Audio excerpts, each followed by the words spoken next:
I learned over the years that you must stretch before physical activity because static stretching helps prevent future injuries, static stretching helps increase performance, static stretching prevents delayed onset muscle soreness.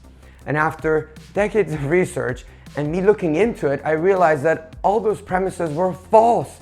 There's no evidence to support any of those things.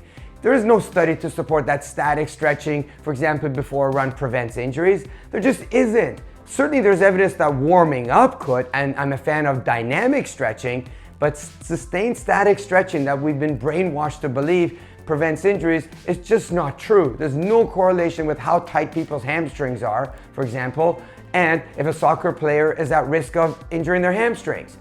And the idea that static stretching helps increase performance was utterly false. They did a study on sprinters and they found actually those who did static stretching, their time got worse versus those who did dynamic stretching. Again, that premise turned out to be false. And the idea that it prevents post-exercise muscle soreness if you stretch, false. There was no evidence that stretching prevented muscle soreness.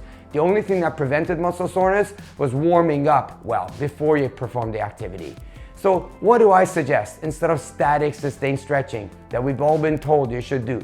I do suggest warming up for a few minutes, a warm up that simulates the activity you'll be doing, whether it's hockey or basketball or just running. And for example, if you want to stretch your hamstrings, do it dynamically. This. I do that, 10 of those as I run, each one of them on each leg. And I find that probably fires proprioceptors and mechanoreceptors, which is the ideal way of preventing future injuries.